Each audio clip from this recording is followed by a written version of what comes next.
Bom, obrigado pessoal novamente, vamos dar continuidade aí. Na verdade, praticamente toda a palestra hoje, né? Foi muito pouco na semana passada, mas por favor, Lucas.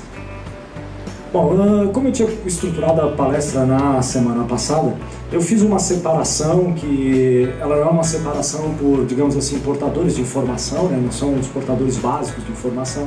Como o professor Felipe notou, essa divisão permite uma certa sobreposição de portadores de informação, né? Aquelas tais observações in situ, que são aquelas observações que nós vamos fazer no local, naturalmente usam como informação básica ondas eletromagnéticas, e a gente acaba diferenciando isso, colocando como um item separado, porque apesar de ser através de ondas eletromagnéticas, ela consegue essa informação, digamos, de uma qualidade ou com uma técnica que seria impossível a gente obter passivamente aqui da Terra, né? Então, por isso que essa divisão que eu coloquei na palestra passada em informações de astronomia, como que nós podemos obter informações de astronomia, não são, digamos assim, não é uma divisão entre portadores básicos de informação, tá?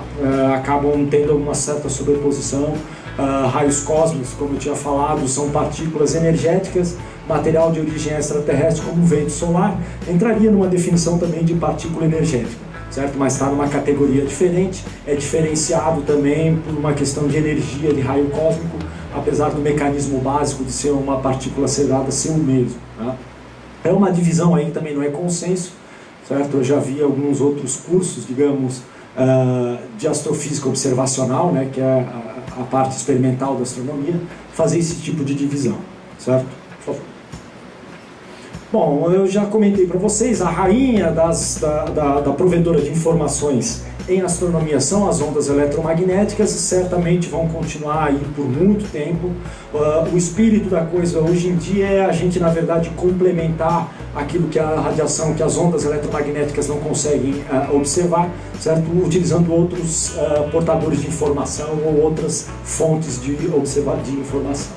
Tá? Eu vou fazer aqui uma pequena mudança de ordem. Eu vou jogar as ondas eletromagnéticas nessa apresentação lá para baixo para elas ficarem um pouco coladas aí com as ondas gravitacionais, porque isso aí vai permitir, de certa maneira, uma comparação melhor, né, entre essas duas categorias de informação, digamos assim, de canal de informação astronômica, certo? Bom, no começo da palestra eu tinha falado sobre os raios cósmicos. Tem todo um contexto histórico aí riquíssimo do nascimento da física de partículas, né? A gente diz que a astrofísica de raios cósmicos é a mãe da física de partículas. Ainda hoje ela provê para a gente partículas com velocidade muito maiores do que aquelas que são possíveis gerar artificialmente na Terra, né? Além do que ela é importante até no contexto ambiental, né? De enriquecimento da atmosfera, de até mudança, de certa maneira, da composição química da atmosfera. Eu dei essas classificações aqui, essas características dos raios cósmicos. A gente, na verdade, pode diferenciar raios cósmicos em 3 categorias. O que a gente está falando aqui são os chamados raios cósmicos galácticos, certo? Foi descoberto aí por Hess em 1912, no começo da física de partículas, e o desenvolver aí da astrofísica de raios cósmicos envolve nome como o brasileiro César Lattes, né, que fazia as observações de partículas energéticas no Peru, lá na altitude, que eram partículas, na verdade, secundárias, né, que se formavam depois que esses raios cósmicos se colidiam lá em cima da atmosfera.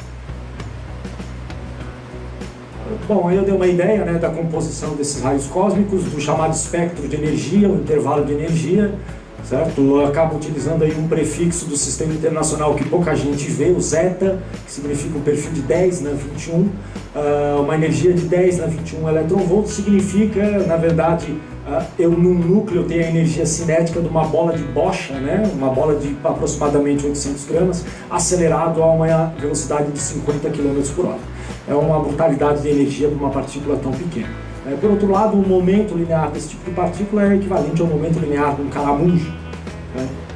Ali a gente vê que quanto mais, por outro lado, esse extremo de energia é realmente um extremo, digamos assim, em termos de energia de partícula, mas também quanto mais energética a partícula, mais difícil que nós temos de detectar, né? O que eu coloquei naquela tabela ali.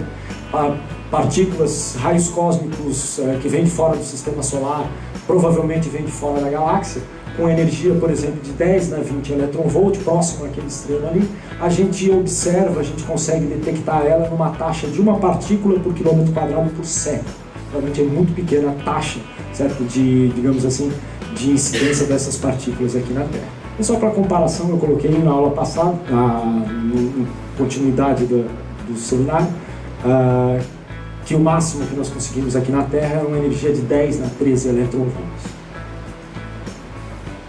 Bom, eu comentei o papel importantíssimo na física de partícula, enriquecimento químico do meio interestelar, certo? Tem um papel fundamental. Lembrando que o espaço entre as estrelas não é um espaço vazio, ele tem, apesar de uma densidade baixíssima, perto das densidades que nós estamos acostumados, ele tem partículas, né? Existe matéria nesse meio, no espaço entre as estrelas, o chamado meio interestelar. O bombardeio constante dessas partículas energéticas acaba tendo, digamos, uma variação da composição química, né? Permite algumas reações nucleares nesse meio interestelar e permite, inclusive, a modificação da composição química. Não só da composição química do meio interestelar, como do sistema solar, ali que eu coloquei SS em azul, certo? E estou colocando aqui, por exemplo, em verde está a abundância, no eixo Y é a abundância relativa ao carbono, né? E aqui a carga nuclear do meu elemento. Então percebam que o sistema solar originalmente era muito pobre em berílio, lítio, certo? O que os raios cósmicos, na verdade, cuja abundância está representada por aquela linha em preto ali, faz é enriquecer principalmente nesses elementos de baixa carga nuclear, e desses elementos aqui também eles acabam semeando o sistema solar e tornando ele mais rico nesses elementos, certo? E também tem um impacto na nossa própria atmosfera, né? Essas descargas elétricas que acabam acontecendo por ruptura dielétrica, esses experimentos tipo gerador de Van der Graaf, eles acontecem porque o ar chega num ponto de rigidez dielétrica, né? No ponto da rigidez dielétrica. E acontece aquela descarga, o ar se torna condutor, né? O ar se torna condutor, na verdade, porque tem íons no ar originalmente. E esses íons, boa parte deles foi criado, inclusive, pelos raios cósmicos. Os raios cósmicos têm esse papel, inclusive, de deixar a nossa atmosfera ionizada, digamos assim, tá? Bom, o que nós conseguimos observar aqui embaixo em solo, na verdade, não são os raios cósmicos originais, são os chamados raios cósmicos secundários, né? Eles incidem no topo da atmosfera e vão, na verdade, enriquecendo com diversas partículas em cada uma dessas colisões. Essa primeira colisão aqui gera uma gama de partículas, essas partículas colidem com outras partículas da atmosfera e vai gerando o que nós chamamos de um chuveiro, né? Um chuveiro de partículas praticamente. Ali eu estou colocando uma incidência de um próton, por exemplo, com 10 na 15 eletronvolts na parte de cima da atmosfera. As fontes dessas partículas ainda são desconhecidas, né? É um campo aberto ainda na astrofísica, existem alguns candidatos que eu coloquei ali para vocês. E o grande problema do estudo desse tipo de partícula, além desse chuveiro secundário que ele gera na atmosfera, é a gente conseguir determinar a direção que eles vêm, certo? São partículas carregadas, são muito sensíveis ao campo magnético que existe na nossa galáxia. O campo magnético existe inclusive entre galáxias, existe um campo magnético entre galáxias, então ele se deflete o tempo inteiro nessa trajetória e dificilmente a direção que nós detectamos ele aqui é a direção original dele, certo? Bom, aí eu tinha colocado esse GIF, eu teria que sair para colocar, mas eu já coloquei no começo da apresentação. Mostra um chuveiro aqui de uma partícula de um raio cósmico composto por um núcleo de ferro, né, uma energia de 10 na 14 eletronvolts, e o que mostra esse GIF é todo esse chuveiro que se forma aqui. Aqui, depois de já correr esse GIF, né, eu tenho a incidência de um próton com 10 na 15 eletronvolts, ela forma toda uma família de partículas antes de alcançar o Sol. Ali em azul estão representados detectores, por exemplo, que o pessoal coloca em solo, né? E partindo da energia das partículas, do tipo de partículas que eles detectam no chão, eles conseguem reconstruir matematicamente toda essa trajetória e cercar, em termos de energia, em termos de massa até, a partícula inicial lá no alto da atmosfera. O trabalho realmente admirável.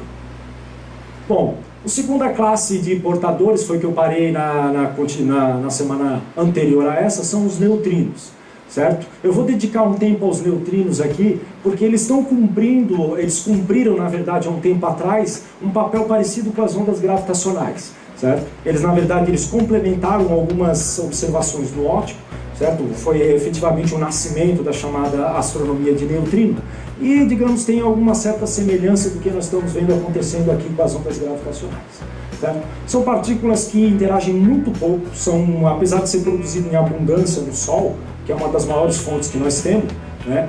Eu tinha colocado na semana anterior que as fontes dessas partículas pouco interagentes podem ser fontes naturais, né, que está o Sol ali pela setinha azul, ou fontes artificiais, né, esses reatores de fusão. Angra dos Reis, lá inclusive tem um experimento, se eu não me engano, da Unesp, logo ao lado do reator. A fonte, na verdade, básica dessas partículas são, assim, de uma maneira bastante geral, espero que não tenha ninguém da física de partículas aí que vai dizer que eu estou errado, mas colocando assim de maneira bem rasa, essas partículas elas surgem em todos os processos que envolvem interação fraca, né? E aquele IF que está ali embaixo. Na verdade, não são todos os processos que envolvem interação fraca que vão gerar neutrinos. Aquilo ali é, digamos assim, uma generalização um pouco exagerada, né? Não são todos os processos que geram. Bom, existem várias fontes de neutrino aqui na Terra, o que eu estou mostrando nessa figura aqui, né? E essa figura aqui, na verdade, aqui eu tenho a energia dessas partículas que chegam e ali em cima eu tenho o fluxo dessas partículas, quanto dessas partículas que eu estou recebendo em termos da energia. E vocês veem aqui diferentes fontes astrofísicas ou mesmo fontes atmosféricas. Percebam que esse espectro de neutrino aqui, a minha atmosfera nessas colisões que existem de raios cósmicos, ela pode gerar neutrinos entre essa e essa energia, com um pico, claro, de criação de neutrinos nessa região aqui. O que mais? O Sol ele gera neutrinos com energia nessa região, numa quantidade muito maior aqui, por exemplo, dos que são gerados na atmosfera. Aqui eu tenho uma curvinha de uma previsão teórica de quais são os neutrinos que são gerados, por exemplo, em remanescentes de supernova, né? São também uma fonte importante de neutrinos. Aqui, neutrinos de núcleo ativo de galáxia, e aqueles, por fim, são os neutrinos que têm importância na cosmologia. São os, digamos, os neutrinos primordiais, né? Os neutrinos que foram criados nos primeiros instantes do universo, certo? São neutrinos que têm uma energia muito baixa, né? Normalmente em direção à energia muito baixa e realmente muito difícil de detectar. A energia do neutrino indica para a gente, na verdade, uma facilidade, uma dificuldade da gente detectá-los. Então, é um parâmetro importante, né? Ele aparece na natureza em 3 sabores, e essa possibilidade dele variar de sabores foi descoberta recentemente e, na verdade, solucionou aí um dos problemas, um problema fundamental que apareceu na astrofísica, chamado problema dos neutrinos solares, que eu vou falar daqui a pouco. Bom, em termos de fontes naturais, aqui na Terra, qual é a nossa maior fonte natural? É o Sol. Disparado é o Sol, ele está bombardeando a gente com quase 10 partículas por centímetro quadrado por segundo, certo? Isso eu estou falando de neutrinos do elétron, né, que tem esse símbolo E aqui. Bom, ele é importantíssimo no Sol porque essas partículas são geradas bem lá no interior do Sol, então elas saem praticamente sem interação nenhuma lá do interior do Sol. E junto com a heliosismologia, que é a sismologia do Sol, a gente estudar as pulsações do Sol, é a única maneira que nós temos de enxergar a parte de dentro do Sol.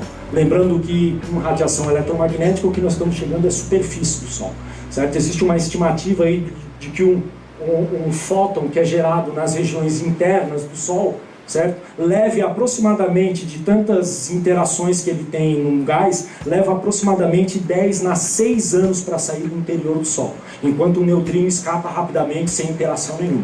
A gente consegue enxergar lá de dentro sem ter interação nenhuma, certo? O fóton, na média, fica aprisionado ali, interagindo com todos os átomos do gás ali por aproximadamente 1 milhão de anos, certo? Até que ele consiga, por fim, se libertar da superfície da estrela. Neutrino não, neutrino ele sai direto lá do núcleo.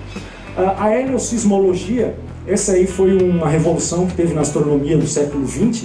A heliosismologia ela é exatamente o mesmo esquema da sismologia na Terra, né? Dependendo do tipo de onda, do modo de onda, a gente consegue ter uma ideia do solo. Então, dependendo do tipo de onda que a gente observa no Sol, a gente consegue ter uma ideia da parte interna do Sol. Na verdade, hoje em dia já existe uma área mais ampla do que a heliosismologia, que é a chamada asterosismologia, certo? A gente estuda pulsações de estrela e com essas pulsações a gente consegue inferir a parte interior da estrela, certo? Recentemente não, aí em 2000, o professor Canan, que inclusive da UFSC, ficou famoso o artigo dele, do Kepler, aqui do Rio Grande do Sul, que eles estudam pulsações de anãs brancas, e por meio dessas pulsações que eles observam por variações de brilho, eles determinaram que a anã branca era praticamente um diamante gigante, né? A gente consegue inferir, inclusive, a densidade dessas estrelas, mesmo ela estando muito distante, e, inclusive, determinar qual é a distribuição interna da massa da estrela. É uma técnica fantástica, certo? Simplesmente analisando a variação de brilho desses objetos, a gente consegue ter uma ideia de como que é a distribuição de massa, densidade, parâmetros aí realmente inacreditáveis, consegue se tirar por conta disso. Bom, ela é produzida diretamente em reações termonucleares do Sol, certo?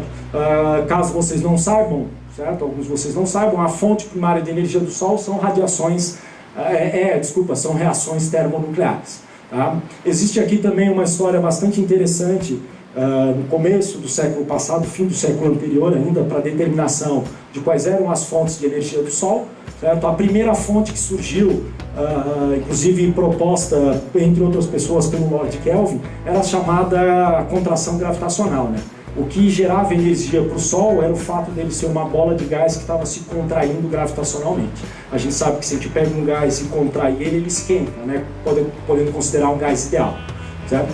Porém, então, se a gente fizer, digamos, uma conta de eu pegar que todo o gás do Sol está lá no infinito e eu trouxer ele para o meu tamanho atual, certo? E ver quanta energia eu consegui gerar nessa contração de uma, digamos assim, de uma nuvem de gás inicial muito grande para uma nuvem do tamanho do Sol, eu chego à conclusão que o Sol vai conseguir me suprir energia por 1,6 vezes 10 na 6 anos, milhões de anos. Tá? Essa foi a primeira fonte de energia proposta para o Sol. O Kelvin, inclusive, que era envolvido e era muito influente na época, bateu o pé nesse tipo de fonte de produção de energia. E um pouco depois, com o advento da datação radioativa, começaram a se descobrir algumas rochas que tinham aí uma idade de bilhão de anos, né? E realmente seria impossível o Sol suprir energia por só 10 nas 6 anos, enquanto a gente já estava descobrindo coisas que eram muito mais antigas, né? 10 na 9 anos. Aqui eu tenho um exemplo. Bom, não é que esse tipo de produção de energia de contração não atue no Sol, ele já atuou no Sol, certo? É exatamente isso daqui, né? Eu tenho um globo de gás aqui, ele se contrai, ele esquenta, né? Isso a gente consegue mostrar facilmente por física básica. Esse tipo de processo de geração de calor ele é importante nas fases iniciais da formação estelar. Quando a estrela ainda é, digamos, uma nuvem difusa de gás, ela vai se contraindo. A geração inicial de calor nesses objetos é por conta desse colapso gravitacional. Esse colapso gravitacional ali deixa um núcleo quentinho até que a estrela consiga produzir por reações nucleares energia própria e ela efetivamente se torne estrela. Se a minha massa de gás não tem cacife suficiente para esquentar, mais especificamente, se ela não tem uma massa maior do que 0,08 massas solares, nessa contração ela não consegue esquentar o suficiente, ela nunca vai virar estrela. Ela vai virar aquilo que nós chamamos de anã marrom ou possivelmente um planeta, certo? Assim, a fronteira entre anã marrom e planeta ainda é discutida atualmente. Se a gente fizer também uma conta bastante rasa, se o Sol, por exemplo, brilhasse por uma liberação de energia química, considerando aí uma reação química na ordem de 10 eletronvolts, que é o típico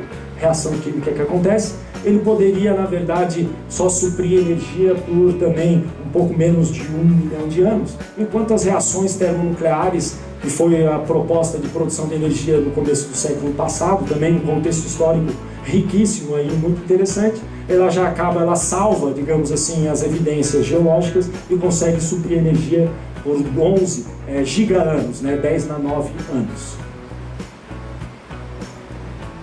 Bom, aqueles ali, então, na verdade, são métodos que já foram descartados de produção de energia do Sol, porque a gente sabe hoje em dia que o Sol produz energia por meio de reações nucleares. A reação nuclear que o Sol, na verdade, realiza é pegar, em termos líquidos, 4 átomos de hidrogênio e transformar num átomo de hélio. Nessa transformação de fusão, ele acaba liberando 2 pósitrons, esse E mais aqui, ele acaba liberando 2 neutrinos, são esses que chegam aos montes aqui pra gente, e também acaba liberando aí uma radiação, né, o que está representado por aquele gama, uma onda eletromagnética.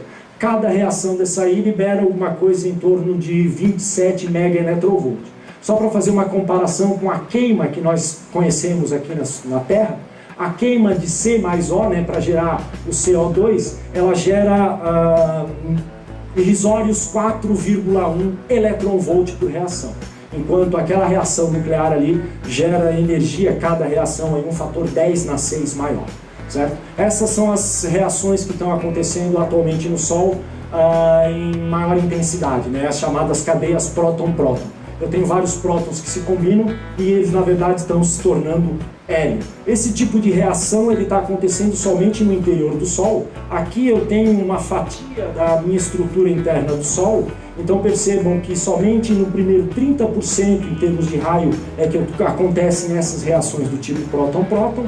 Aqui eu tenho uma região onde o meu calor se transporta por radiação e chega um certo raio, aproximadamente 70% do raio do Sol, esse tipo de a transferência de calor, acontece por meio de convecção, certo? E aqui está a superfície do Sol. Se a gente vê em termos de abundância química, afinal, no centro do Sol estão acontecendo essas reações, é de se esperar que o centro do Sol seja mais rico em hélio do que a superfície. E de fato um modelo solar diz exatamente isso, né? Essa curva aqui é a abundância de hélio, essa é a abundância de hidrogênio. Na superfície aqui nós estamos vendo um Sol rico em hidrogênio, né? Quase 100%, 70 e tantos por cento aqui de hidrogênio, uma fração de um pouco menos de 25% de hélio. Enquanto nós vamos caminhando para o interior do Sol, nós vemos na fornalha nuclear que existe abaixo desse raio aqui, eu já tenho alguns raios em que eu tenho mais hélio do que hidrogênio, exatamente porque já deu tempo dessa reação ocorrer, certo? E tornar aquele meio mais enriquecido. O interessante é que algumas estrelas, dependendo da massa dela, elas têm essas estruturas convectivas um pouco mais fundas. Essas estruturas convectivas podem ser tão fundas de maneira que elas vão lá dentro, pegam um elemento enriquecido e trazem para a superfície. Certo? Algumas estrelas a gente observa, por exemplo, uma abundância enorme de elementos muito pesados na superfície, certo? Que na verdade foi esse efeito dessas correntes de convecção e lá no fundo e trazer. Aqui no Sol essa homogeneização, digamos, por convecção é muito limitada, né? É somente no 70% inicial e dificilmente ela acaba trazendo elementos mais pesados para a superfície. Eu posso não? Opa, vamos. Tá. Eu tenho uma pergunta sobre o espectro. O Sol ele emite um espectro essencialmente contínuo, né? Sim. O corpo negro, né? Na verdade, com algumas linhas de absorção. Mas na reação, a reação nuclear, ela libera uma frequência específica, ela libera uma série? Sim. Algumas liberam frequências específicas, mas certamente não vai a que tu vai observar do lado de fora do Sol, porque tem uma terminização. E daí, à medida que ele vai atravessando, vai abrindo. Isso, como existe, na verdade, o comprimento de onda, existe uma interação enorme da radiação eletromagnética, até a superfície aqui ele emite como um corpo negro, certo? Então ele seria um corpo negro. Como tem uma atmosfera aqui, existem as linhas de absorção. Então não é relacionada com a frequência da onda eletromagnética gerada na reação nuclear. Mas sim, as reações nucleares geram, certo, digamos assim, um intervalo limitado de comprimentos de onda, certo? Depois eles acabam se redistribuindo e é o que sai pela superfície. É bem diferente do que é gerado. Diga.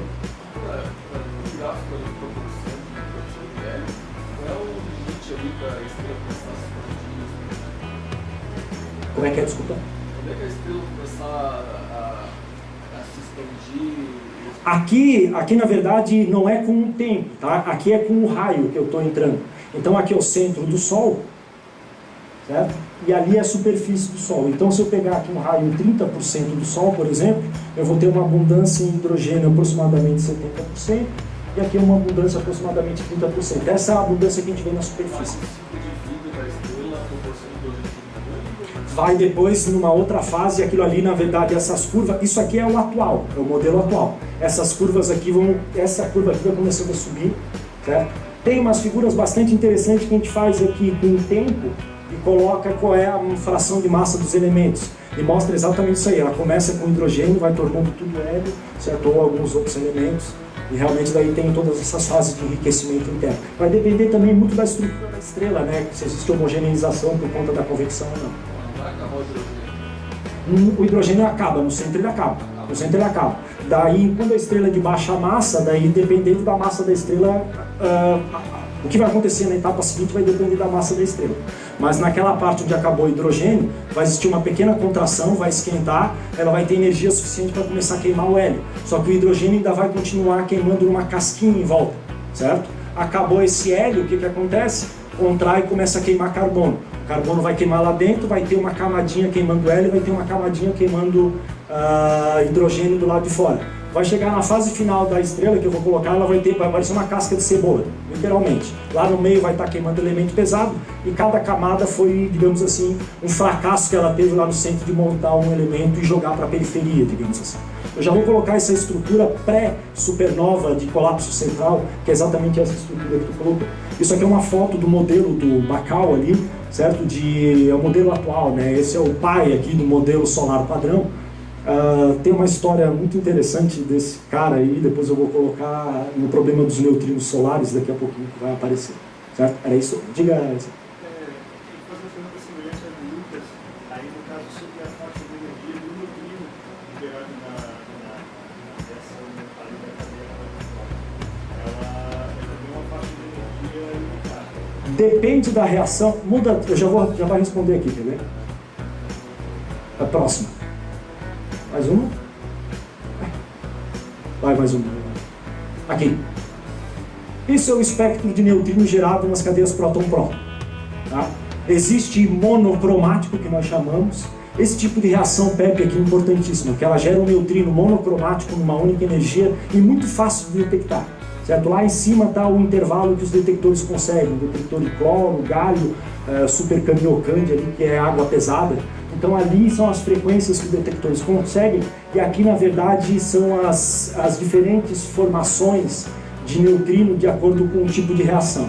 Tá? Eu já vou mostrar o que se refere a cada uma dessas curvas. É um tipo diferente de reação próton-próton. E associado a isso, aquela mudança que a gente mostrado no início sobre as faixas de energia que a gente consegue detectar de neutrino. Os mais energéticos são muito pequenos, detectados aqui do que... Ali eu tinha colocado uma de espectro de raios cósmicos, certo? Que tinha aquelas, por exemplo, os primordiais, tinha de supernova. Eu não lembro se eu coloquei uma de neutrino, mas existem processos associados a um intervalo de energia de neutrino, sim, certo? Existe outro ciclo importante de produção de energia que eu até poderia colocar aqui em cima, tá? Que é o tal de CNO, que eu vou falar. Volta um pouquinho, Lucas. Bom, continuando aqui, então, na verdade eu não vou entrar em detalhes. O ciclo próton-próton é muito mais complexo do que isso, pode passar, certo?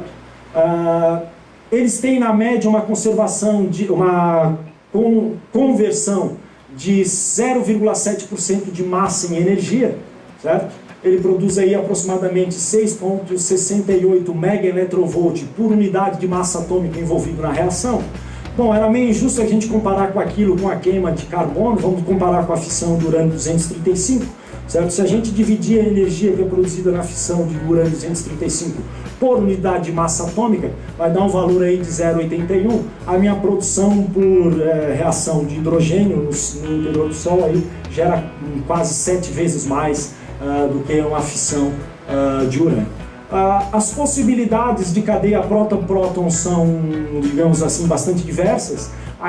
Falta só uma transparência. Essa reação que eu coloquei aqui é a reação líquida, mas existem diversos caminhos que, digamos, que os meus elementos podem passar para obedecer àquela reação líquida, né? Então, por exemplo, primeiro, por que é chamado de próton-próton? Porque o começo da reação são dois prótons que formam um deutério, que vão liberar um pósitron mais um neutrino de elétron.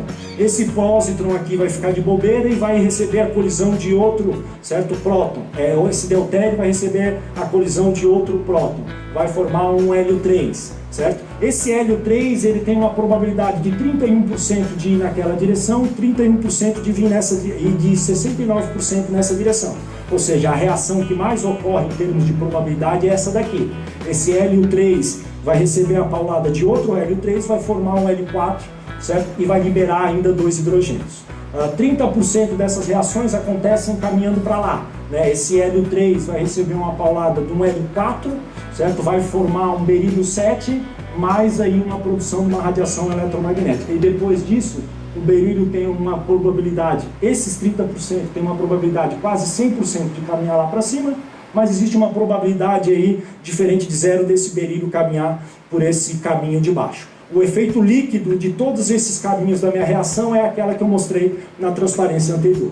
E existe um outro tipo de reação, uma possibilidade de eu formar esse deutério que está atuando com um próton ali que colide, por meio de uma reação que nós chamamos de PEP, certo? Eu tenho dois hidrogênios, eles na verdade, eles colidem com, ele faz um, digamos um decaimento beta inverso, certo? E acaba produzindo um deutério com a reação direta de um elétron, e forma um neutrino.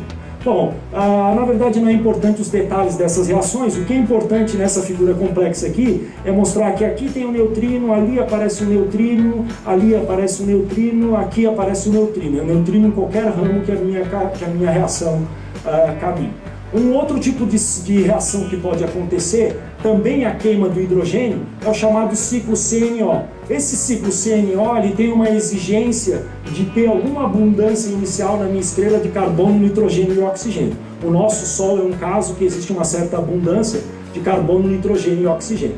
Então, na verdade, esses três elementos eles acabam podendo participar das reações que envolvem o hidrogênio, certo? E também realizar a queima de hidrogênio em hélio, né? Apesar de eles não serem transformados em outros elementos, percebam que essas reações, certo? Todos os elementos C, N, O que entram acabam saindo no fim, certo? Depois de vários vai e vens aí, né? Sair da mesma maneira que entraram. Eles servem como catalisador, mas nesse caso não é um catalisador químico, né? É um catalisador termonuclear. Bom, se eu traçar as duas curvas, quando que atua CNO, quando que atua ciclo próton-próton? Isso vai depender da temperatura central da minha estrela. Aquele eixo ali é a produção de energia, isso aqui é a temperatura central da minha estrela. O meu Sol ele tem uma temperatura central aqui. Então a maior produção dele, a conversão de hidrogênio em hélio, está acontecendo por ciclo próton-próton, certo? Uma pequena fração da produção de energia dele está gerando por esse outro ciclo que nós chamamos de CNO. Tá? É claro que nas fases seguintes da vida das estrelas acabam envolvendo outras reações termonucleares, que eu não vou ter espaço para falar aqui, daí vai adiante a queima do hélio, a queima do carbono, certo? E todos os elementos mais pesados, e a partir da estrela nós vamos montando toda a tabela periódica. Tá? Aquela história que os hindus falavam que nós somos filhos da estrela, definitivamente nós somos filhos da estrela, né? São elas as responsáveis que nós vamos ver para pegar o elemento primordial, certo? Que essencialmente era hidrogênio e enriquecendo, tá? E no fim aqui dessa transparência eu vou mostrar para vocês que essa coalescência que nós vimos de estrelas de nêutrons para detecção de ondas gravitacionais, na verdade é importantíssima porque pode estar nos mostrando detalhes de um processo mais importante que tem de produção de elementos pesados, certo? Todos os elementos acima do ferro que existe aqui na Terra, muito possivelmente foram produzidos por esse tipo de coalescência de objetos compactos. Tá?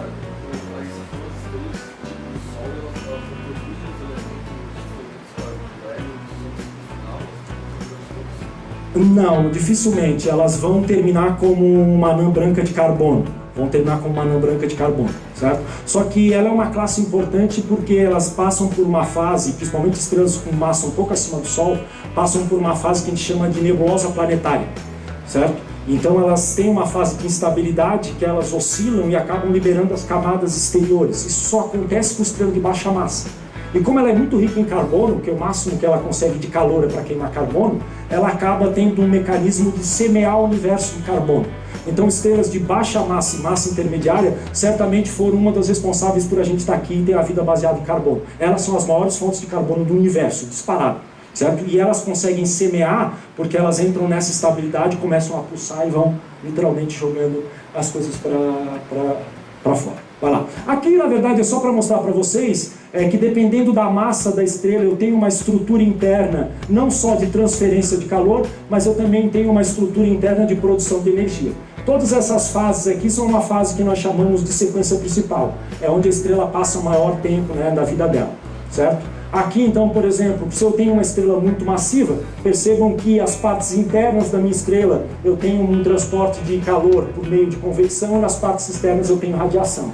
À medida que eu vou descendo, aqui está o nosso Sol, a parte interna dele transfere calor por radiação e nas partes externas por convecção. Esse tipo de interface aqui, radiação e convecção, que é um dos principais responsáveis por essas estrelas de baixa massa ter campo magnético muito intenso. certo? Se eu vou diminuindo a massa, eu posso chegar em estrelas que inclusive só tem convecção, são estrelas totalmente convectivas e que inclusive apresentam campos magnéticos de uma intensidade menor. Essas estrelas de baixa massa têm o ciclo PP, né, as cadeias PP como dominantes e as estrelas de alta massa como CNO. Tá? Bom, aí é só para mencionar para vocês um problema interessantíssimo, tem um contexto histórico nessa história aí, aquelas batalhas da ciência que são interessantes, o tais do problema dos neutrinos solares. Eles foram lá e detectaram na década de 60 os neutrinos que vinham do Sol por diferentes tipos de detectores, certo? A iniciar com aquele Homestake ali no fim dos anos 60, depois esse resultado em que eles observaram essa unidade de neutrino, aquela UNS é uma unidade que eles criaram chamada Unidade de Neutrinos Solares. Então aquilo que eles observavam na época, isso é o que era previsto pela teoria, certo? E na verdade esse foi um problema aí que durou da década de 60 até 2002, recentemente? 2002, certo? Quando os físicos propuseram que na verdade existe a possibilidade de no caminho do Sol até aqui, eles são gerados como neutrino de elétron, mas no caminho do Sol até aqui eles têm a possibilidade de mudar de sabor. Então na verdade a gente estava achando que estava detectando poucos neutrinos, certo? Na verdade não é, a gente na verdade está detectando os que não se transformaram de sabor. E tem um impacto em física de partículas essa descoberta, não só na resolução do problema dos neutrinos solares, mas também para mostrar que os neutrinos têm massa, né, na física de partículas, certo? Ficou aí um bom tempo sem solução esse problema. O Bacall, que é aquele pai do sistema solar, do modelo padrão do Sol, tem uma tirada dele muito engraçada que ele fala que ele se sentiu por 30 anos como se tivesse acusado de cometer um homicídio sem conseguir provar. Porque na época caiu o peso sobre as costas dele, unicamente dele, que ele era o pai dos modelos teóricos, certo? Dizendo que o modelo dele que estava errado. Ele foi lá, recalculou, N vezes e disse, não, o modelo não está errado, certo? Porque eles queriam ajustar as observações lá, alterando o modelo, né? E na verdade depois se mostrou que o modelo do Bacall estava certo, que simplesmente eles mudavam de sabor, o modelo dele previa a quantidade de neutrinos correta. E tem uma frase que ele diz que ele se sentiu acusado aí por 30 anos de ter cometido um homicídio, sabendo que não cometeu e só conseguiu provar que ele não cometeu o homicídio 30 anos depois. Certo? Isso rendeu o Nobel em 2015 por essa oscilação, não pelo problema dos neutrinos solares, mas pela detecção dos neutrinos antes em aceleradores, também rendeu o Nobel, certo? Toda essa história aí está permeada de Nobels aí. Nobel, pode passar. Bom, aqui só para antes de começar as ondas gravitacionais, um evento importantíssimo na utilização dos neutrinos aconteceu em 1987. Em 1987 nasceu o que nós podemos afirmar como ano efetivamente de nascimento da astronomia de neutrino, certo? Abriu-se efetivamente, consolidou uma nova janela muito semelhante ao que nós estamos vendo aqui nas ondas gravitacionais. Em 23 de fevereiro de 1987 explodiu uma supernova do tipo 2 na Grande Nuvem de Magalhães, certo? Foi a supernova mais próxima desde a supernova de 1604, certo? Ali está a curva do óptico dessa supernova, né? Aqui é o brilho da minha estrela, aqui é o tempo. E na verdade, concomitante à observação do óptico, se detectou na verdade um pulso de neutrino dessa supernova alguns segundos antes do máximo do óptico. Então, se eu pegar o tempo em que aconteceu o máximo aqui dessa curva de luz e comparar com o máximo do fluxo de neutrino, o meu fluxo de neutrino aconteceu alguns segundos antes, exatamente como previa a teoria. Certo? Que é a tal da teoria do colapso central, são essas supernovas que acabam se formando no colapso central. Na fase final das estrelas de alta massa, elas acabam se tornando quase que uma casca de cebola, né?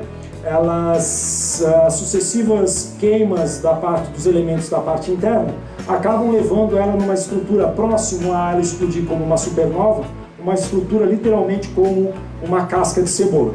Então percebam aqui nesse lado do gráfico está dizendo qual é a queima que está sendo realizada. Aquela queima que na fase inicial da vida dela estava lá no centro, agora foi jogada aqui para a periferia da minha estrela, enquanto lá no centro eu estou realizando a queima do silício, ferro e níquel. Certo? O centro não passa desse tipo de queima. Tá? Depois eu vou falar para vocês de onde que vem os elementos mais pesados do que isso. Provavelmente os elementos mais pesados do que isso foi, na verdade, uma coalescência de anã de estrelas de nêutron, como a vista aqui pelo LIGO no ano passado. Tá? Por isso a importância dessas ondas gravitacionais, certo? Então, quando chega nessa fase, exatamente um pouco antes de acabar o meu estoque de silício aqui nas partes centrais, certo? A estrela está com essa composição. O que acontece é que quando acaba o combustível de silício na parte central, a parte central da estrela colapsa. Esse colapso faz que aconteça uma neutronização dessa minha matéria. Essa matéria, por conta do colapso gravitacional, vira nêutrons. Esses nêutrons nessa reação produzem muito neutrino, só que a minha densidade é tão grande aqui que os neutrinos, mesmo sendo essas partículas pouco interagentes, acabam ficando aprisionadas. Certo? O que acontece? Esse meu núcleo de ferro ele cai e ele quica, como o pessoal fala, literalmente. Nesse kick ele acaba atingindo as partes da estrela que estão querendo descer junto e acaba a nossa explosão de supernova. É o chamado modelo de colapso central de supernovas. Supernovas do tipo 1 acontece do tipo 2 acontece dessa maneira. O interessante é que, apesar da exuberância da explosão de supernova, os neutrinos são responsáveis aí por roubar lá de dentro do meu núcleo, nesse colapso que acontece, certo? Mais de 90% da energia que está. Se a energia no óptico já é enorme, certo? Imagine se fosse toda a energia aproveitada, digamos, certo? Emitida na parte do óptico. O neutrino é responsável por roubar muita energia ali de dentro, certo? Bom, material de origem extraterrestre eu vou passar aí direto, né? Tem vento solar, aqui a determinação de heliosfera, né? Que é o ponto de influência, onde que a gente pode dizer, saindo do Sol, né? Como estão as nossas sondas Voyager, certo? Quando que a gente efetivamente vai sair da zona de influência do Sol, é essa região limitada pela heliosfera, né? É onde essas partículas emitidas pelo Sol têm certa influência, onde o campo magnético do Sol tem influência. Certo? Esse é, uma certa maneira, um material de origem extraterrestre, aquela colisão ali de meteoros que acabam caindo, o estudo geológico de meteoros é material de origem extraterrestre, certo? Pode passar. Observações in situ aí também, são aquelas observações que nós fazemos lá no local. Eles podem ser, os portadores podem ser eletromagnéticos, sem imagem, certo? Mas a imagem com resolução, com qualidade ou com informações que a gente não conseguiria aqui, pode ser inclusive análises químicas, certo? E aqui eu estou colocando só, talvez, a maior ambição da humanidade atualmente em termos de observações in situ, é essa iniciativa Starshot aqui, certo? Que pretende mandar para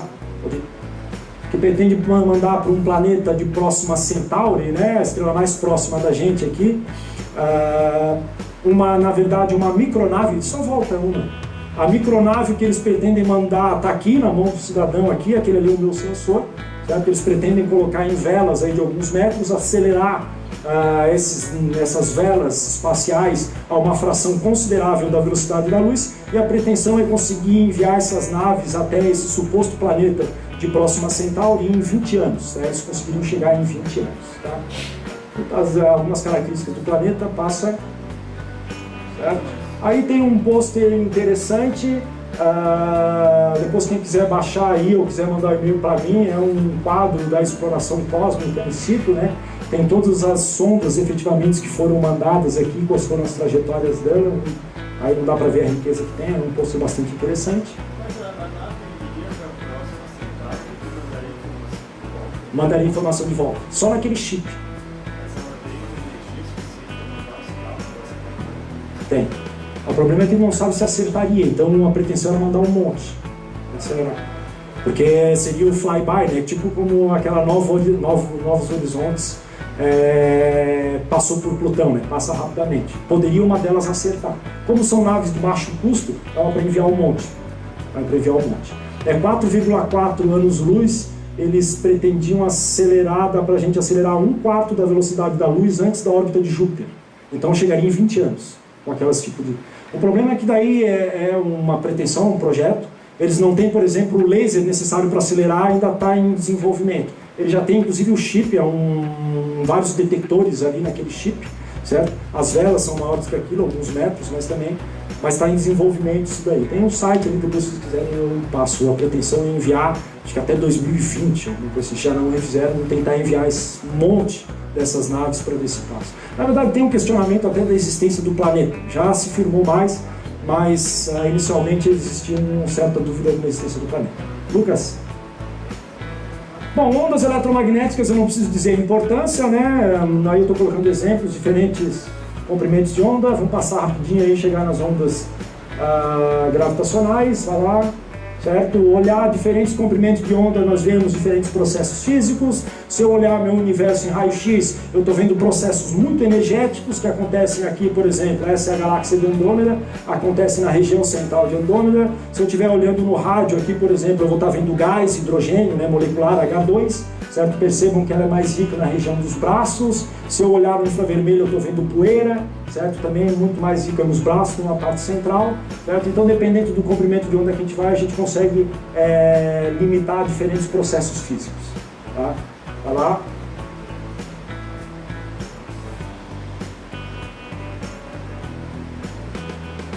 Opa.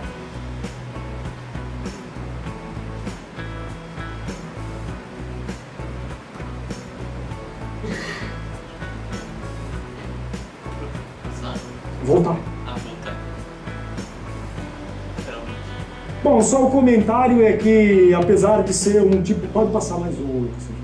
Apesar de ser o tipo de, digamos assim, de janela observacional que já existe há muito tempo, é uma janela em constante evolução. Nós estamos aí vivenciando várias revoluções nas técnicas observacionais utilizando ondas eletromagnéticas. Apesar de ser um inferno da gente observar aqui do solo, né? Aqui, por exemplo, eu tenho uma figura da transparência da atmosfera dependendo do comprimento de onda, né? Então, as partes que são brancas, que a atmosfera é transparente, as que são azul aqui, que a minha atmosfera é opaca. Percebam que acima aqui do óptico a gente praticamente não enxerga nada. Se eu quiser enxergar ultravioleta, eu tenho que mandar para o espaço o meu satélite. Bom, para nossa sorte não chega ultravioleta aqui, claro, né? Certo? A partir do infravermelho aqui eu começo a ter várias absorções, principalmente pela água. Também é difícil a gente observar, certo? Aqui eu tenho uma região que é uma atmosfera opaca e eu começo a observar novamente em rádio, né? Por isso que é outra técnica bastante utilizada em som, certo? Apesar da minha atmosfera ser transparente aqui no óptico, na verdade meus fótons eles passam por uma camada de ar e existe toda essa perturbação da camada de ar. Para evitar essa perturbação da camada de ar, nós temos a opção de mandar os telescópios para fora da atmosfera, ou mais barato do que isso, nós trabalharmos com técnicas, por exemplo, como óptica adaptativa, que na verdade nós corrigimos a nossa imagem, certo? A gente corrige ao ponto de, na verdade, conseguir corrigir como se estivesse observando no espaço, né? Aqui está um módulo que foi inaugurado recentemente no SOAR, né, que é o telescópio que o Brasil tem 1/3 do tempo, certo? Em que o modo da óptica adaptativa está desligado aqui, e quando eu ligo, apesar do contraste não ter ficado muito bom, a minha resolução aumenta bastante, tá? A gente consegue corrigir as distorções da atmosfera aqui do solo, né? É muito mais barato que a gente mandar alguma coisa adiante. E também nós temos as gerações aí de grandes telescópios no óptico, né? O LSST aí é um dos marcos que está para começar logo as observações. É um desafio não da técnica de observação como a óptica adaptativa, mas é um desafio, digamos, no processamento de dados, tá, pessoal? Aqui o LSST certamente é a fronteira do processamento de dados. Nunca a humanidade lidou com um volume tão grande de dados como vai lidar com o LSST. Para vocês terem uma ideia, ele vai funcionar por 10 anos. A cada noite ele vai mapear praticamente todo o céu, produzindo 20 terabytes de dados, certo? E desses dados que ele está produzindo continuamente, meu telescópio tem que ter a possibilidade de dar um alerta caso teve alguma variação de brilho de algum objeto em menos de 60 segundos, certo? O processamento de dados disso aí realmente é a fronteira dessa ciência da computação científica. E vai ter que lidar com um catálogo aí que tenha 7 trilhões de linhas, tá, pessoal? É uma brutalidade em termos computacional, tá? Esse aí realmente é um marco do Big Science que a gente fala em astronomia, certo? Vai lá. Então, eu digo, tem evolução tanto das técnicas da instrumentação, mas também uma evolução das técnicas de processamento de dados que nós estamos. Bom, chegamos atrás das ondas gravitacionais. O meu enfoque aqui não é colocar aquilo que vocês ouviram várias vezes, que as ondas gravitacionais, a detecção dela foi fantástica para a relatividade geral. Eu vou dar uma visão mais de astrofísica observacional e ver o que ela acaba, quais são os processos astrofísicos, além da relatividade geral, né, que ela tem uma importância da relatividade geral pura em si, certo? De conseguir dar ajudar na comprovação teórica, né? Bom, isso aqui vocês já sabem, né? Em 11 de fevereiro foi anunciado aí a primeira detecção direta, os dados são de 2015, e isso rendeu rapidamente, né, 2 anos depois, certo? O Nobel para esses 3 cidadãos aí. E, inclusive ali, entre aspas, tá, né, o porquê que eles receberam o Nobel lá tirado exatamente da página do Nobel, e fisicamente essa primeira detecção foi a coalescência de 2 buracos negros, né? Aqui, então, na verdade, foi a deformação que foi medida, certo? E aqui o tempo, né? Exatamente compatível com o modelo de coalescência de 2 buracos negros. Isso aconteceu, os dados são de 2015, se não me engano, do fim de 2015. E foi detectado simultaneamente em 2 interferômetros, né, nos Estados Unidos, que estão representados nessas 2 curvas aqui. Aqui, pessoal, colocado nessa linha cheia aqui, são a previsão dos modelos teóricos, né? Realmente aí foi um achado fantástico. Certo? Bom, fazendo uma comparação rápida de ondas eletromagnéticas e ondas gravitacionais, né? Eu joguei as ondas eletromagnéticas para perto para poder fazer essa comparação. Então, se a gente, na verdade, faz uma comparação da origem das ondas gravitacionais, elas são originadas no campo eletromagnético, né? As ondas, a natureza, né? O que é? É um campo eletromagnético, a natureza das ondas gravitacionais, a natureza dela é uma curvatura do espaço-tempo. Certo? As fontes das ondas eletromagnéticas são cargas aceleradas, de maneira semelhante às ondas gravitacionais são geradas por massas aceleradas. As ondas eletromagnéticas têm a característica de ter a produção delas ser muito menor do que o tamanho das fontes, né, que as produzem, o que permite a gente trabalhar com imagens, né? O tamanho das ondas gravitacionais são da ordem ou maior das fontes que a produzem, então de fato difícil a gente imaginar, a gente usar ondas gravitacionais para produzir imagens, né?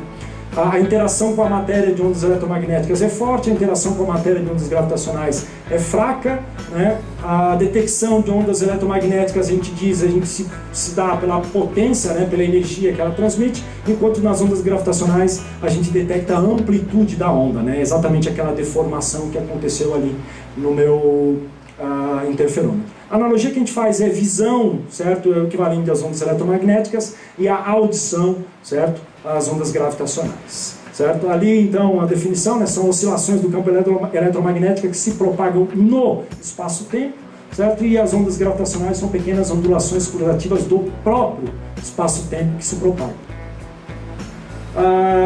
Na verdade, o objetivo hoje em dia, né, a tendência hoje em dia não é excluir uma ou outra, né, fazer uma comparação se a onda gravitacional é menor ou pior do que ondas eletromagnéticas, claro, certo? Mas na verdade o que se fala hoje em dia é esse termo que apareceu recentemente, a chamada astronomia multimensageira. Então, na verdade, pegar diferentes portadores de informação e utilizar de maneira complementar, né? Para observar o mesmo fenômeno físico, certo? Tem um exemplo muito interessante, um exemplo fantástico que eu vou colocar, que aconteceu recentemente na última detecção de ondas gravitacionais, aí, certo? Que mostra exatamente o nascimento dessa astronomia que nós podemos chamar de multimensageira, certo?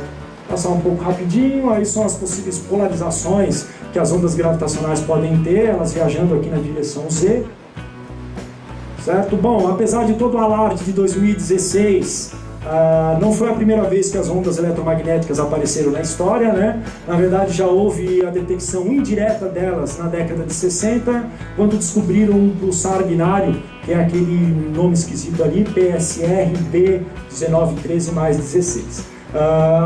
O estudo da variação desse período orbital desse pulsar binário, certo? Rendeu um Nobel aí pela primeira detecção indireta de ondas gravitacionais para o Taylor e Roos em 1993. Essa curva aqui é fantástica, inclusive mostro sempre, eu dou uma disciplina de física experimental ali na UFSC, talvez a figura aí que mostra a maior concordância de uma previsão teórica com os pontos experimentais. Os pontos experimentais praticamente nem tem barra de erro e cai quase que exatamente em cima da previsão teórica. Aquele exemplo digamos assim, ilustrativo, né, do segmento da teoria com as observações, né? É basicamente um sistema desse aqui, onde eu tenho um pulsar aqui, que essas 2 estrelas compactas orbitam em torno do centro de massa comum do sistema, certo? Vai lá. Bom, pulsares, eu vou passar isso daqui, é uma classe importantíssima, foi uma revolução na física, na astronomia no século passado. Tem um contexto histórico aqui também fantástico da descoberta em 1965, das primeiras nomenclaturas que eles deram para esse objeto era LMG, né, Little Green Man, que eles achavam de uma emissão pulsada fora da Terra que pudesse até ter origem extraterrestre de vida inteligente. Depois se mostrou que na verdade era de causas naturais, certo? Tinha uma origem natural, né? E na verdade se mostrou a existência das estrelas de nêutron, né? Os primeiros objetos compactos a ser mostrado, em que só havia uma previsão teórica em 1934, certo? Bom, tem aí toda digamos assim, a origem possível desses sistemas. Os pulsares nada mais são do que estrela de nêutron que estão rotacionando muito rapidamente e cujo eixo magnético do campo magnético está um pouco desalinhado com o eixo de rotação, e esse desalinhamento na verdade faz com que essa emissão de partículas carregadas gere um pulso, né, um pulso contínuo a cada rotação do meu pulsar, certo? Para os observadores que têm a sorte de estar passando na frente desse facho, certo? O período dessa rotação pode variar de segundo até mesmo milissegundos, certo? Por incrível que pareça, esses pulsares aí, a precisão de rotação deles e a estabilidade é tão alta que hoje em dia já existe possibilidade deles superarem inclusive relógios atômicos. A gente pode utilizar esses objetos para acertar o nosso relógio atômico aqui em Terra, certo? Ele tem um potencial enorme para a detecção de ondas gravitacionais, depois eu vou comentar, e foi nesse tipo de objeto que, ao contrário que o pessoal pensa em 1995, né, aquela detecção em torno de 51 Pégase, né, o primeiro planeta fora do sistema solar que foi descoberto foi em torno de um pulsar, né, em 1992. Foi o primeiro planeta fora, um pouco melancólico, a gente descobriu o primeiro planeta em torno de uma estrela que já, digamos assim, exauriu sua vida, certamente um planeta. Tem até uma história do impacto psicológico que se teve na época, né? Pô, descobrir o primeiro planeta fora do sistema solar num lugar onde é impossível ter vida, certo? Realmente é triste, né? A gente esperava que encontrasse fora de uma estrela tipo o Sol, né? Depois, alguns anos mais tarde, em 95 veio a 51 Pégase, certo? E já aumentaram os ânimos aí. Olha lá. Ali está exatamente o pulso que acontece, volta só uma ali. O pulso que acontece nesses pulsares, né, é uma pulsação ritmada exatamente pela passagem daquele facho na direção do observador em terra. Olha lá. Existe um outro tipo de pulsar chamado pulsar em raio-x, cuja origem, na verdade, física é diferente daqueles pulsares de rádio, né? Aqui, na verdade, a pulsação que acontece é porque esses pulsares têm uma estrela companheira aqui. Pela proximidade dessas duas estrelas, ela acaba transferindo matéria. Essa matéria, certo, ao espiralar e cair em cima da minha estrela de nêutron, acaba gerando aí um certo brilho, né? Essa matéria ela cai pelas linhas de campo magnético, no polo da minha estrela, alguma coisa semelhante à nossa aurora, né? As partículas carregadas do Sol acabam não incidindo direto no equador, mas contornando, certo, e caindo no polo da Terra, né? Eles têm uma característica diferente, tem um período de pulsação aí maior e uma origem física diferente. Bom, aí eu comentar como é que eles determinaram um sistema tempo-luz, como é que eles determinaram que existia emissão de radiação gravitacional naquele sistema, certo? São sistemas que permitem a gente medir a variação do período orbital de um leve em torno do outro. A teoria diz que quando eu tenho duas massas orbitando muito próxima uma da outra, existe uma emissão de radiação gravitacional. Essa emissão de radiação gravitacional deve roubar o meu momento angular do sistema e o período do meu sistema deve diminuir. Aqui é exatamente tudo aquilo que era previsto pela relatividade, né, pela emissão de ondas gravitacionais do sistema, e aqui foi exatamente as medições que o Taylor e o Russo fizeram. Depois essas medições continuaram, aqui eu tenho uma continuação até 2015, certo? Começaram lá em 70 e poucos, e essa última atualização aqui de 2005, percebam que os dados experimentais caem exatamente em cima da previsão teórica. É uma figura fantástica aí, e valeu o Nobel para eles em 1973.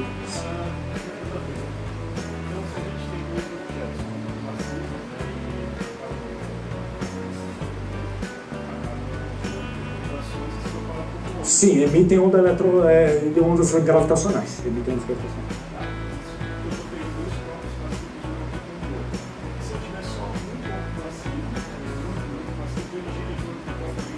Emite também. emite também. É uma das utilidades de onda eletromagnética. Tu pode, por exemplo, os modelos teóricos podem permitir que as estrelas de nêutron tenham, certo? Elas ainda têm uma certa precessão, uma coisa assim na rotação, e que em princípio poderia emitir onda gravitacional. Então emitiria um objeto também isolado, tem a previsão para manter para emitir onda eletromagnética. Eu vou falar isso daqui a pouquinho.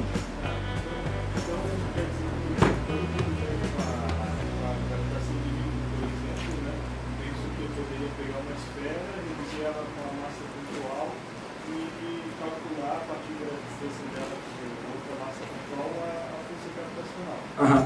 Só que agora eu tenho que levar em consideração no modelo ainda se essa massa rotaciona ou não. Ela pode afetar a força gravitacional para imprimir uma outra massa. Deixa eu pensar, porque a minha praia não é relatividade geral, mas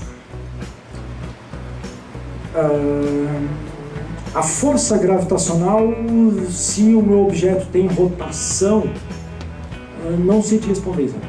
Eu até poderia sugerir que sim, mas eu estaria pisando no escuro, certo? O que de fato existe é que objetos compactos emitem objetos compactos, certo? Sozinhos emitem ondas gravitacionais. Tá? Mas acho que sim, né? Se o objeto não for homogêneo, a força gravitacional vai variar, não? Se ele não for. Ah, tu é um objeto homogêneo. Ah, bom, daí ia depender nada. Em termos de relatividade, sim, tem diferença ele estar rotacionando, não. Para a gravitação newtoniana, não vai ter diferença na interação gravitacional, mas pela relatividade, sim, certo? Quanto maior a rotação, sim. Isso eu sei. Como que ele interfere especificamente, eu não sei, eu teria que dar uma olhadinha nisso em relatividade. Bom, só volta um pouquinho na outra slide. Aqui é só para mostrar isso aqui, efetivamente é a expressão de quanto a radiação, quanto está roubando de rotação do meu sistema, né? Percebam que esse termo aqui é o afastamento orbital. Então eu posso ter duas massas pequenas, mas se eu tiver duas massas muito próximas rotacionando, certo? Quanto menor esse meu A aqui, né, ele tem uma sensibilidade à quarta, né? Então eu posso ter duas massas grandes num afastamento A grande, mas eu também posso ter uma produção intensa de ondas gravitacionais se eu tenho um A pequeno, né? O A ele é sensível à quarta potência.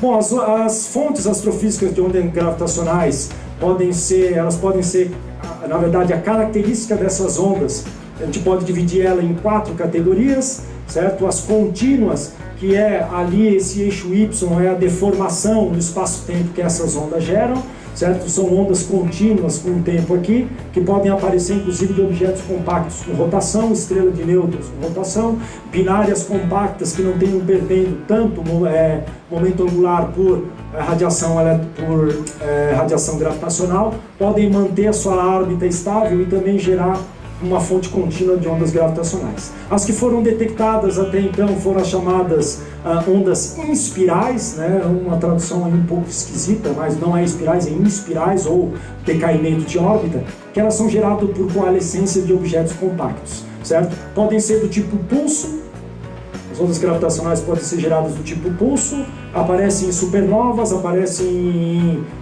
explosões de raios gama, ou podem também ser ondas estocásticas, né, que foram geradas aí no começo do universo, certo? Vai lá. Aí está a minha tabela das detecções até hoje, foram todas as detecções diretas, foram detecções do tipo espiral. Essa daqui não tem uma significância estatística para ser promovida a uma detecção de fato, certo? Todas elas foram, na verdade, a coalescência de buracos negros, essa última que foi a coalescência de estrelas de nêutron. Vai lá. Aqui vocês percebam que aqui, de maneira semelhante àquelas figuras que eu tinha de neutrinos e as figuras que eu tinha de raios cósmicos, eu também tenho os diferentes espectros para a produção dessas ondas gravitacionais, né? Aqui está o LIGO, né? Uma dessas curvas pretas aqui é a sensibilidade do LIGO, acho que essa terceira aqui, ela tem uma sensibilidade maior nessa frequência. E aqui embaixo, essas barras coloridas, são os processos físicos que geram essa frequência. Naturalmente, o LIGO, por exemplo, não conseguiria detectar certas ondas gravitacionais do tipo estocásticas geradas na criação do universo. Certo? Tem aqui uma limitação da sensibilidade, e aqui são outros detectores que estão em planejamento ou construção, né, que pretendem pegar e, na verdade, observar outros tipos de processos físicos. Né. É semelhante ao caso eletromagnético, né, eu vou ler diferentes comprimentos de onda, eu vou vendo processos físicos diferentes. Aqui, ondas gravitacionais é semelhante, dependendo da frequência que eu consigo observar, que meu detector acaba registrando, eu consigo avaliar diferentes processos físicos, né? Bom, já finalizando, as áreas de impacto aí das ondas gravitacionais é bastante diversa, além da relatividade geral, certo? Ela tem impacto na astrofísica estelar, principalmente nessa área de objetos compactos, buracos negros, estrelas de nêutron e anãs brancas, certo? Uma das coisas que vai ajudar a responder às ondas gravitacionais é, por exemplo, o chamado limite TOV, né? Onde que uma estrela de nêutrons se transforma num buraco negro, se existe um limite de massa a partir do qual uma estrela de nêutrons se transforma num buraco negro, certo? Tem um impacto fenomenal na formação e evolução de estrelas binárias, certo? Cosmologia, astrofísica extragaláctica, tá lá? Aqui, por exemplo, só para dar um exemplo para vocês, essa foi a última detecção que teve de ondas gravitacionais, certo? Aquela que teve uma coalescência de estrelas de nêutron, e vocês percebam a quantidade de... Como é que é? A quantidade de modelos de relatividade geral ou de gravitação que foram abandonadas, certo? Que não são viáveis após a observação daquela coalescência, e todos aqueles que se mantiveram, digamos assim, salvos depois dessa observação. Essa observação teve impacto direto aí na relatividade geral, percebam, já eliminando, tornando não viáveis alguns modelos de gravitação. Não me perguntem em detalhes isso aqui, tá, pessoal? Isso aqui é física teórica, tá? Modelos de Brans-Dicke, quintessência, são todas formulações diferentes da gravitação em casos extremos, digamos assim. Tudo que já foi eliminado depois da observação. O que mais? Certo? Observações de ondas gravitacionais, essa última também permitiu, por exemplo, determinar a constante de Hubble, certo? Que me diz a idade do universo. Então, as observações essa última onda gravitacional já limitou e deu uma região aqui de maior probabilidade, certo? Da constante de Hubble, um impacto em cosmologia. O que mais? Vai nos ajudar, por exemplo, a responder por que a gente observa buracos negros ou muito massivos, certo? Buracos negros que habitam o interior das galáxias ou buracos negros do tamanho estelar. Por que não existe nenhum buraco negro entre buracos negros de baixa massa e buracos negros de altíssima massa, como 10⁶ massas solares que existem no centro da galáxia? Percebam aqui que esses buracos negros da primeira detecção e de uma outra detecção daquela tabelinha estão na região dos buracos negros estelares, né, com massa estelar. Essa ausência de buracos negros nessa região aí é chamada de deserto de massa dos buracos negros. Certo? A gente não observa nenhum e vai ajudar a responder esse tipo de pergunta. Né? Por que não existe nenhum buraco negro naquela região? Por que o colapso de 2 buracos negros não permite eu popular aquela região? Certo? Por que eu não posso criar buracos negros com 1000 massas solares? Ou só existem buracos negros com 10⁶ massas solares, ou buracos negros com massas perto de algumas dezenas de massas solares? Então são perguntas que vai ajudar a responder.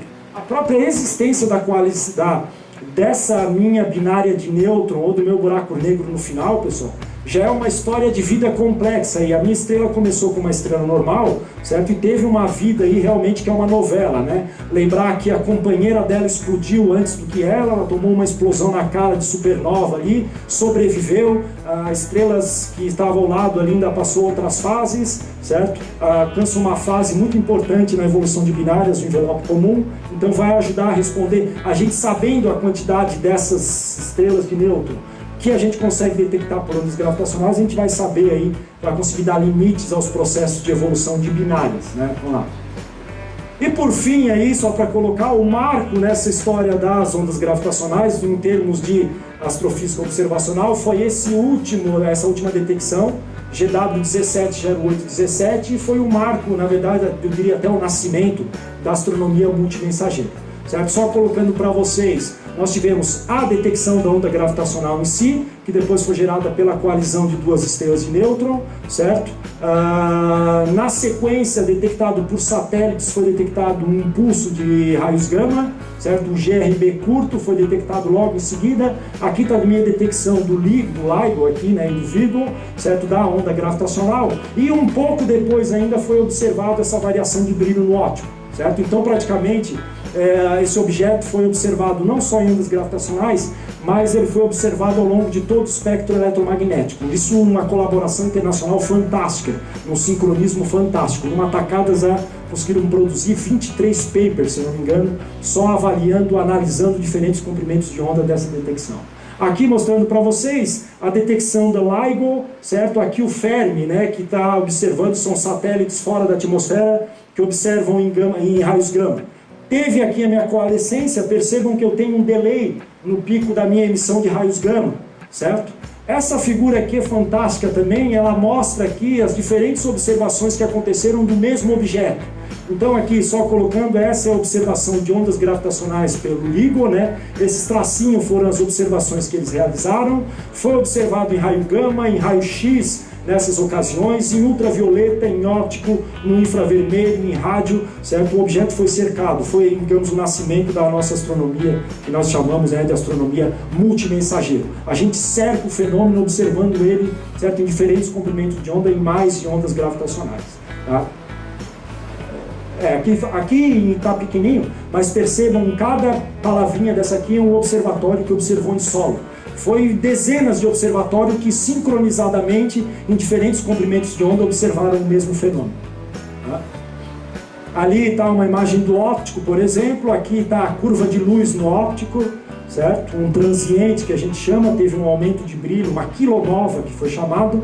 Aqui percebam, alguns outros observatórios observaram, fizeram a decomposição em comprimento de onda, o espectro, certo? 1 dia e meio após o máximo, após a coalescência, 2 dias e meio, 3 dias e meio, 4, o objeto vai caindo de brilho, certo? E percebam os padrões espectrais aqui que indicam diferentes elementos, diferentes condições físicas, certo? Ali só do ESO, todos os observatórios ou toda a instrumentação que observou esse último evento, certo? Foi observado no rádio aqui, com os gráficos do rádio, do óptico e do ultravioleta e do raio-x, desculpa, 9 dias depois, 15 dias depois, 110 dias depois, 160 dias depois, certo? De novo, esse caso tem um impacto fenomenal nas teorias de evolução de binárias, certo? Esse objeto, para chegar ao ponto, certo, de ser duas estrelas de nêutron na coalescência, passou aí por uma vida bastante tumultuada, né? Ela teve um companheiro que explodiu como uma supernova, certo? Um companheiro muito próximo, sobreviveu, certo? Então, na verdade, a característica desses objetos que a gente vai conseguir detectar com as ondas gravitacionais vai conseguir imitar bastante os modelos, certo? E por fim tem a importância fenomenal esse tipo de coalescência de estrelas de nêutron, como ser aí, hoje em dia a gente já está afirmando nesse sentido, como ser os processos responsáveis pela produção de elementos mais pesados do que o ferro no universo, por isso chamados processos rápidos, né? Os processos de captura neutrônica. Tá? Pode passar, Lucas. Então, na verdade, se a gente montar a tabela periódica agora, considerando esse novo tipo de processo e considerando a origem dos elementos químicos, a gente consegue, na verdade, pintar a nossa tabela periódica dessa maneira aqui, né? Esses elementos em azul foram os elementos que foram produzidos na nucleossíntese inicial, certo? Uma pequena fração de lítio, certo? Que foi produzida após o nascimento do universo. E o restante da população da tabela periódica, certo? Foi por conta da evolução das estrelas, né? E essa coalescência de estrelas de nêutron, certo? É esse processo que está se firmando como responsável, por exemplo, para produzir majoritariamente todos esses elementos que são mais rosados aqui, né? Essencialmente todos os elementos mais pesados, né? O enriquecimento, por exemplo, produção de elementos como ouro, certamente a maior produção de ouro que existiu no universo, hoje em dia já se está se firmando, certo? Que vieram nesse tipo de coalescência de estrelas de nêutron. Então vai ter aí uma importância fenomenal nesse sentido do estudo disso aí. Bom, aqui eu teria outra aplicação para colocar, mas vou encerrar, certo? Aqui eu teria um exemplo de um trabalho próprio, que também envolve, em alguma maneira, ondas gravitacionais, certo? Vai lá, Lucas. E as conclusões que eu chego para finalizar, certo? A mensagem é que as ondas gravitacionais, a mensagem nelas, apesar de ter sido todo o alarde que foi feito em 2016, eu acho que foi um evento muito importante, mas lembrar que elas já estavam presentes aí na astronomia já muito antes de 2016, na década de 70, né? Antes disso já havia previsão teórica, mas já havia os efeitos, digamos assim, em objetos astronômicos detectados na década de 70. O impacto dessa nova janela que se abre vai muito além da comprovação experimental da relatividade geral, foi outro peso dado aí principalmente pela mídia, né, colocando como grande comprovador da relatividade geral. Mostrei para vocês que é muito mais do que isso, né? É importante a comprovação experimental da relatividade geral, mas a importância dela permeia aí vários campos da astrofísica. E o futuro, né, que nós estamos vislumbrando agora é esse modo de astronomia chamado astronomia multimensageiros, que envolve a observação simultânea, como de maneira sem precedentes antes aconteceu agora no ano passado, certo? A observação simultânea de ondas eletromagnéticas, ondas gravitacionais, talvez neutrinos e talvez ainda agregar outro tipo de informação, se possível, no futuro. Certo? Esse tipo de observação realmente vai permitir cercar muitas teorias, né? Eliminar algumas e firmar outras, certo? Que estão pendentes de comprovação experimental. É isso, pessoal. Eu agradeço aí, estendendo como é praxe nas aulas dos seminários, né? E coloco aí à disposição a responder, a voltar alguma transparência, certo? Não tem um quadro aqui, mas senão já podia também escrever alguma coisa aí. Obrigado, pessoal.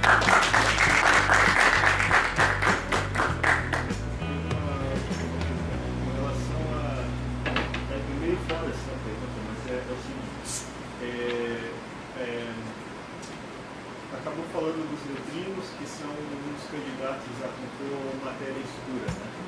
O que eu entendo de... Matéria escura, sim. O que eu entendo até o momento é o seguinte, que a gente tem uma certa dinâmica da distribuição da massa do universo que, para poder bater com os modelos que a gente tem, deveria ter mais massa, a gente não percebe que a massa daí acaba sendo uma matéria escura. E o solo seria isso.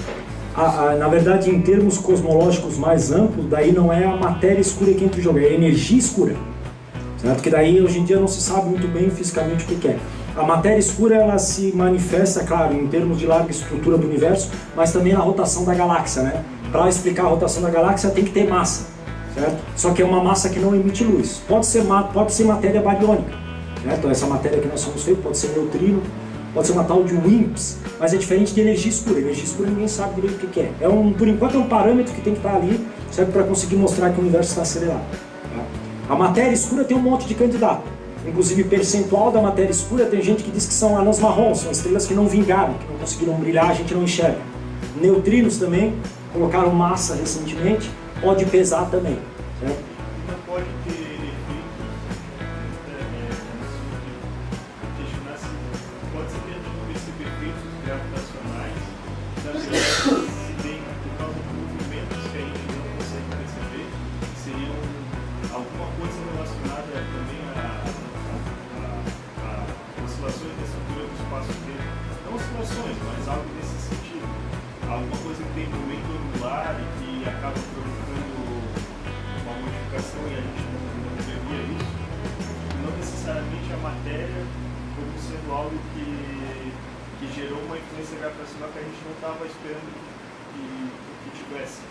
Mas a onda, essas detecções indicando que na verdade pode ser que tenha algo que a gente não estava vendo. Na verdade, em termos de selvageria, em termos de candidatos à matéria escura, eu até diria que é uma selvageria, tem um monte de candidatos. Né? A questão é cair na comprovação experimental. Né? Então, eu não sei, eu não entendi exatamente qual é a formação matemática, mas certamente deve ter uma formulação dessa maneira. Tem um monte de candidatos, tem gente que diz que tem um tipo de partícula que ninguém nunca vê, mas que deve existir. É difícil, né? Teoricamente existe, mas não tem como observar. Então, assim, especulação teórica é até saudável que seja selvagem, assim, ampla, né? Depois vem os experimentais e fazem um trabalho sujo de dizer que não. certo? Eu não saberia dizer se especificamente nesse sentido que tu colocou, mas só destacar o seguinte, em termos de 3 décadas a composição do universo mudou bastante, né? Eu acho que quando eu estava entrando na gravitação, na graduação, ainda se falava muito que a matéria escura é o maior componente do universo. Depois veio aquele Nobel dos caras lá da supernova do tipo 1, que detectaram a aceleração do universo. Hoje em dia mudou completamente. A matéria escura é 25% do universo, 75% é uma energia escura que eles não sabem o que é. Dessa matéria escura, daí tem N possibilidades. Certamente não é composta de um único elemento, pode ter diferentes parcelas de diferentes elementos. Então o pessoal acha que parte dessa matéria escura é matéria bariônica nossa, essa mesmo que nós somos feitos, mas que não emite radiação, certo? Por exemplo, a anã marrom. A gente sabe que a tendência de se formar estrela, as estrelas que se formam mais facilmente são estrelas de baixa massa. Então deve ter uma fração muito grande de estrelas muito pequenas que não viraram estrelas, certo? Que devem estar lá que a gente não detecta, e deve ser muitas, certo? Ou algumas que emitem pouco. Essa é uma fração da matéria escura. Não pode ter uma passada da matéria escura que acabe desenvolvendo movimentos que gerem ondas gravitacionais, por exemplo? Pode ter, sim, pode ter. Existe um meio de detecção. É mais nesse sentido. Tá, entendi. Se existe algum tipo de evidência da matéria escura, se for uma matéria que tenha interação gravitacional, sim. Se tem interação gravitacional, sim. Certo? Ou a questão é tu conseguir detectar isso, porque normalmente para tu conseguir detectar onda gravitacional a intensidade é muito baixa. Certamente deve ter um processo que envolva a matéria escura, por exemplo, a anã marrom, certo? Que permita a gente enxergar por ondas gravitacionais. Eu acho que é isso que tu está dizendo, né? A gente não tem uma limitação no óptico, certamente vai cercar bastante nesse sentido. A própria parcela, estrelas de nêutrons, é uma parcela que a gente não enxerga, né? Só vem em sistemas binários, certo? E sistemas binários a gente enxergava indo indiretamente, pelo acréscimo. Agora tu abriu uma possibilidade de recensear um monte de objetos que tu não observava. Certamente vai dar um indicativo de qual é o percentual de binárias que formam uma binária de estrelas de nêutron, enquanto isso está pesando na massa que a gente não enxerga. Então a resposta é sim, Zé. Tem. Esses casos mais exóticos de componentes da matéria escura, eu não sei te dizer como que eles gerariam essas ondas gravitacionais, certo? Mas certamente, se são assim, a matéria bariônica não luminosa, tem meios da gente detectar. Mas, de novo, tem uma limitação instrumental, né? Quanto menor a frequência, menor a intensidade, realmente muito difícil. Pode ser que alguns processos físicos estejam distantes aí de qualquer capacidade instrumental de detecção. Então, realmente não vai ter como detectar mesmo, certo? Alguma coisa muito sutil, tá? Mas o que o pessoal faz hoje em dia na detecção de ondas gravitacionais é, já que tu não consegue montar tem uma limitação da Terra ou tecnológica para montar um interferômetro, o pessoal está mapeando esses pulsares de microsegundo em toda a Via Láctea. E qualquer onda gravitacional que passe essa gerada pelo Big Bang, em princípio, deformaria toda a Via Láctea. Só que a deformação é muito pequena. Pode ser elementos desse aí que tu está falando, inclusive. Daí a origem física independe. E se tu pegar, por exemplo, um pulsar no centro da galáxia, outro na periferia, outro no intermediário, e ir vendo a variação de microsegundo deles, tu consegue ver se teve alguma deformação no espaço-tempo. Então praticamente tu está montando um interferômetro que vai ter o comprimento da galáxia toda. Então tu vai conseguir observar coisas que têm uma frequência baixíssima, inclusive aquelas coisas que foram formadas no Big Bang. Simplesmente medindo o período de rotação de uma estrela de nêutron lá na periferia e outra no centro, certo? Porque qualquer alteração no espaço-tempo ou nelas vai fazer variar esse tempo que nós medimos aqui. O pessoal conseguiria medir dessa maneira, tá? Então talvez tenha uma maneira indireta de se detectar isso sim, certo? Mas de novo, essa matéria estranha, por exemplo, que é colocado como candidato à matéria escura, eu não sei te dizer exatamente qual o tipo de produção de onda gravitacional, teria que ver um modelo específico. Tá? Ou pode ver casos, por exemplo, que nem produza ondas gravitacionais, algum tipo de matéria exótica, inclusive, que seja imune à interação gravitacional, sei lá, alguma coisa dessa maneira, ou que seja pouco, certo? Interagente gravitacionalmente, né? Aqueles neutrinos estéreis, eles só interagem por meio de interação fraca, se eu não me engano, certo? É uma das propostas também de matéria escura.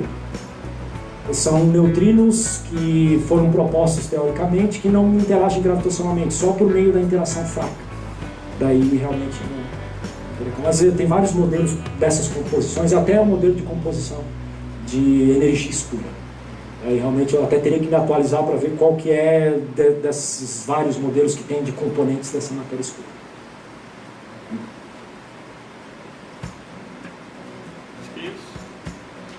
Então finalizamos por aqui, agradecemos a presença do Bernardo.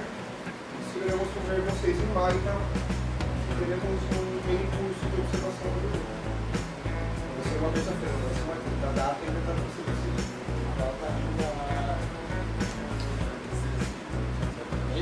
É isso, e quero avisar que em breve essa palestra vai estar disponível online no canal do Grupo de Astronomia no Universo Singular no YouTube.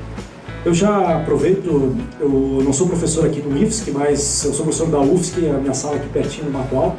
Eu já me coloco à disposição, aí todo mundo quiser conversar de astronomia, certo? Depois posso disponibilizar essa transparência, tem o meu e-mail ali, bernardoborges@ufsc, para conversar em astronomia aí em qualquer minuto, certo? Eu estou sempre disponível. E fica pertinho aqui na minha sala, não é lá no Jardim das Avenidas, certo? Obrigado aí à plateia, certo? E se quem quiser continuar conversando aí depois do filme, estou aberto aí a uma conversa mais informal, sem precisar se expor nessa pergunta de auditório. Né? Gente, obrigado aí. Bom, no meio do ano agora tem o simpósio, né? Às vezes provavelmente estaria aqui, se tiver espaço, né, contribuindo com vocês novamente. Valeu, pessoal. Obrigado. Boa noite.